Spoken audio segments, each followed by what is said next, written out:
My mother could feed 8 people on what most folks today throw away before they get to the register.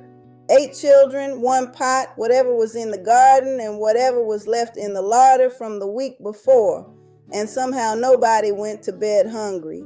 That was not luck, that was knowledge. My name is Thelma Carter. I am 82 years old. I was born in Macon County, Alabama in 1943, the 5th of 8 children, in a house my grandfather built with his own hands on land he sharecropped for 30 years before he saved enough to buy a small piece of it outright.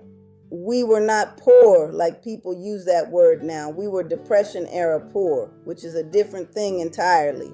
That is a kind of poor where you learn to use everything, waste nothing, and be grateful for what the ground gives you because you know what it means when the ground gives you nothing.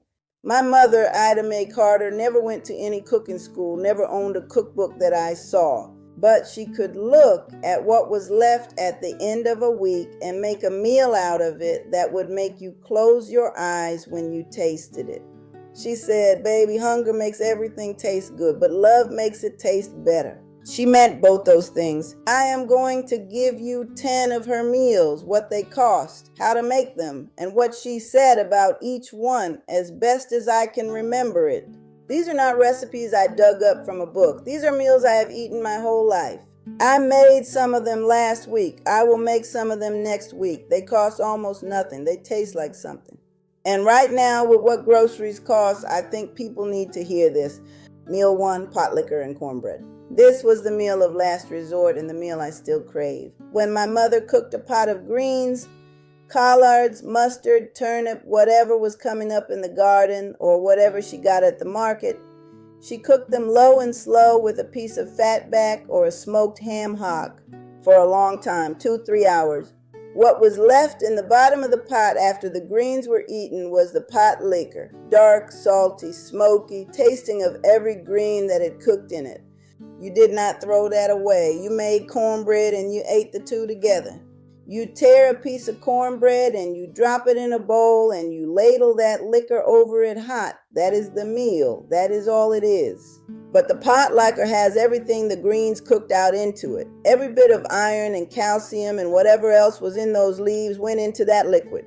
My mother knew that without knowing the science of it. She knew it because her mother told her, "Don't throw away the water the greens cooked in." Cost nothing. The pot liquor was already made. The cornbread was maybe 15 cents of cornmeal and some buttermilk. I make it to this day. My grandchildren think it is the best thing I cook. I let them think I am doing them a favor. Really, I am just following behind my mother. Meal 2, flour gravy over biscuits. No meat, just gravy. When there was no meat in the house and no money coming until Friday, my mother made flour gravy. She called it sawmill gravy. Some people call it white gravy. We just called it gravy. You take the drippings left in the skillet from whatever you cooked that morning, bacon grease mostly, maybe a spoonful of lard if you had it. Heat it up, whisk in plain flour until it goes golden and smells a little nutty. That takes about 2 minutes and you do not walk away from it. Then you pour in milk slow, whisking the whole time, and you let it thicken. Salt, pepper, that is all. Poured over buttermilk biscuits that cost almost nothing to make from scratch. My mother made this on hard weeks, but she made it like it was a gift. She set the table, she brought the food out hot, she sat down with us. We did not know we were having a poor meal. We knew we were having supper. That is something, making people feel fed, not just filled. Cost: flour, fat, milk, and the biscuit dough. Under $1 for a family of 8. I am not exaggerating. Meal 3, oxtail stew. The cuts white families threw away were the cuts we ate: oxtail, neck bones, pig feet, hog maws, chicken backs, and gizzards. Now, oxtail is expensive because restaurants discovered it. But when my mother bought it, the butcher practically gave it to you. It was the throwaway part. What my mother knew that the butcher did not think about was that the throwaway parts have the most flavor, all that collagen in the bone and joint, all that marrow. When you cook it low and slow in water with an onion and some garlic and whatever root vegetables you had, turnips, sweet potatoes, a carrot if you were lucky, it turns into something deep and rich and thick.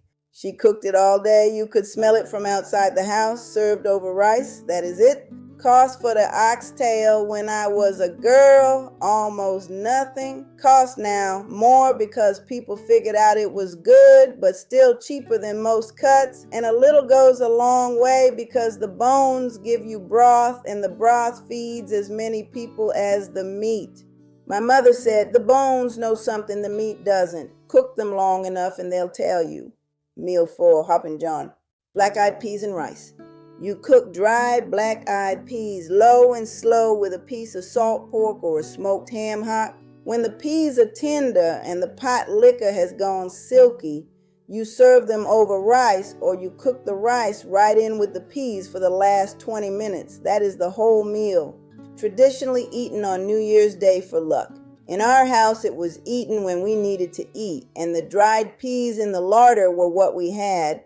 Dried black-eyed peas cost almost nothing. They keep forever in a jar. A pound of them soaked overnight and then cooked all day will feed more people than you expect. My mother always put a few drops of cider vinegar over her bowl at the table. Said it woke the whole thing up. She was right. What nobody tells you about this meal is that the protein in those peas is not nothing. We were eating complete nutrition on what amounted to pocket change. My mother did not have a nutrition chart. She had 80 years of her own mother's knowledge behind her telling her what to plan and what to cook. Cost under $1 for the whole pot. I made this last month. I will make it again next month. Meal 5, fried green tomatoes. Not the movie, the real thing. At the end of summer, when the first frost was coming and the tomatoes on the vine were not going to have time to ripen, my mother picked them all. The green ones, every one. She sliced them thick, salted them, let them sit 20 minutes. Then she dredged them in cornmeal with a little salt and pepper and fried them in a skillet with bacon grease until they were golden and a little crispy on the outside and just tender in the middle. That is it. We ate them with whatever else was on the table, or alone, standing at the counter, burning our fingers because we could not wait. The point of this meal was waste nothing. What looked like a failure, tomatoes that didn't ripen in time, was supper. My mother had that ability to look at something that seemed like it was no good anymore and find the meal inside it. I think about that often, not just about food. Cost, the tomatoes were already in the garden. The cornmeal was pennies. The grease was what was left in the can on the back of the stove that we never threw away. Meal 6, butter beans and ham hock. This was a Sunday meal, which means it was important. Large dried butter beans, a smoked ham hock from the butcher, an onion, maybe a bay leaf if my mother was feeling formal. Everything goes in the pot. Cold water, bring it slow, let it cook all morning. The ham hock does something to butter beans that nothing else does.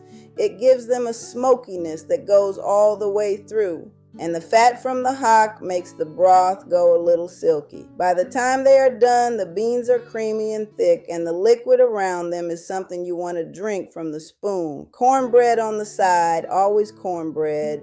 My mother made this on Sundays because Sunday was the one day she had time to let something cook for 4 hours.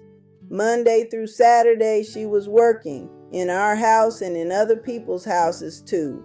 That was the work available to a black woman in Alabama in the 1950s. But on Sundays, she cooked.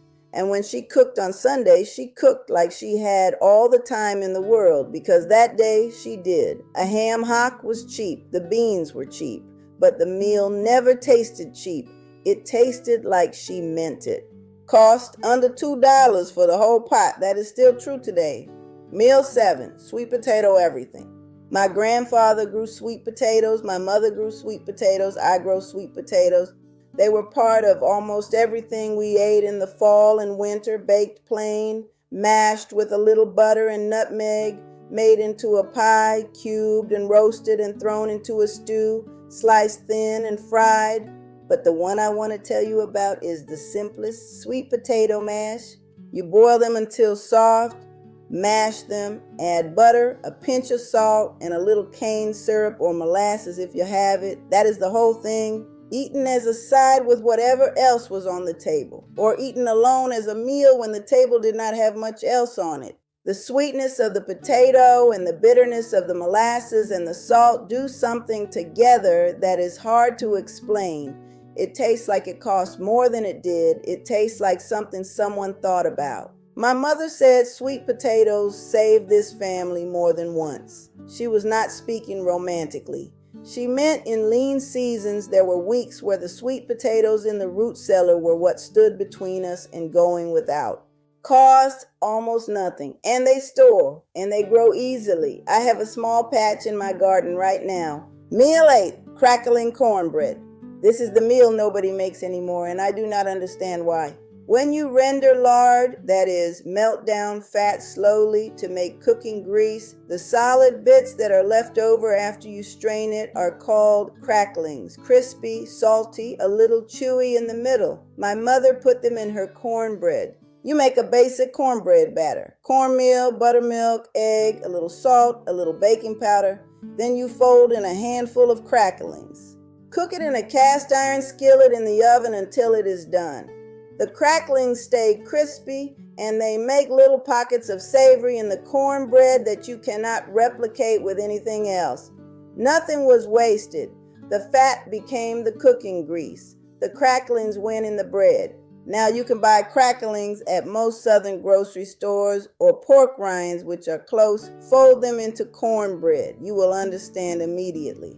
My mother served this cornbread with greens, with beans, with stew, with anything. She also served it alone because sometimes the bread was the meal and she wanted the meal to be good. Cost pennies. The cracklings were a byproduct of something else. The cornmeal was the cheapest thing at the store. Meal 9, tomato gravy. In summer, when the tomatoes came in so fast you could not eat them quick enough, my mother made tomato gravy. She cooked down ripe tomatoes with an onion and a little bacon grease and salt and pepper until it was thick and jammy and almost sweet from the heat. Then she poured it over biscuits or rice or grits. This is not pasta sauce. It is not marinara. It is a gravy, thick and southern and tasting of summer. The tomatoes cost nothing because they were growing in the yard. The onion was from the garden. The biscuits or the grits cost almost nothing. And that meal tasted like abundance, not like poverty, like the height of summer when the vines were heavy and everything was coming in at once and you could not eat it fast enough. That is the thing about my mother's cooking. It did not taste like getting by. It tasted like she was working with what she loved, not with what she had left. Cost, essentially nothing if you grow tomatoes. Under $1 at the store. I make this every summer. I made it last August. I will make it next August. Meal 10, icebox cake. This is the dessert. The one she made when she wanted to make something feel like a celebration without spending money on a celebration. No baking required. You take graham crackers or vanilla wafers, whichever was on sale or already in the house. You make a simple pudding from milk, cornstarch, sugar, and vanilla on the stove. Stir it until it thickens. Let it cool a little. Then you layer it in a dish. Graham crackers, pudding, top with whatever you have, a little cocoa powder shaken over the top, some crushed nuts if there were any, whatever. Put it in the icebox overnight. The crackers absorb the pudding and soften into something that is like cake without being cake. My mother made this when somebody had a birthday and money was thin. She set it on the table like it was the most elegant thing she had ever made. And to us, it was. Cost under $1 total. My grandchildren still ask for this. I still make it. It still tastes like something special because my mother decided it was. I want to say something about all of this. These meals are not meals people made because they were trying to be clever or frugal or ahead of some trend. They are meals people made because they had to, because there was not money for anything else, because you used what you had and you found a way to make it good because the people eating it deserve something good. My mother worked hard her whole life. harder than I can fully account for, in a time and a place that did not reward her work the way it should have. But she sat down at that table with her children every night. She made something out of what she had. She made us feel that what we had was enough. That is not a small thing. That is the whole thing. What I see now is people spending $14 on a bowl of something at a restaurant that my mother made on a Tuesday out of what was left in the pot. And they do not know it because nobody taught them. The knowledge is not gone. It just stopped getting passed down. I am 82 years old. I do not cook the way I used to. My knees do not let me stand at a stove for 4 hours the way my mother did. But I still make the tomato gravy in August. I still make the Hoppin' John when the new year comes. I still make the icebox cake when the grandchildren visit, and when I make them, I tell the story behind them. That is the only way they survive. Here is what I want you to do. This week, make flour gravy over biscuits, just once. It costs almost nothing and takes 20 minutes, and it will tell you something about what a meal can be. Then make Hoppin' John.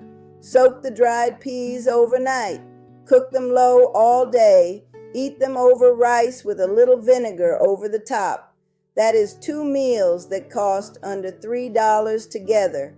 That will feed a family. That will taste like something. Start there.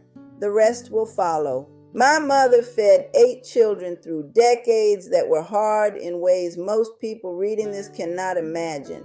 She did it with what she had. She did it with knowledge that her mother gave her. She did it with love, which I know sounds like something people say, but in that kitchen, at that stove, it was not a sentiment. It was an ingredient.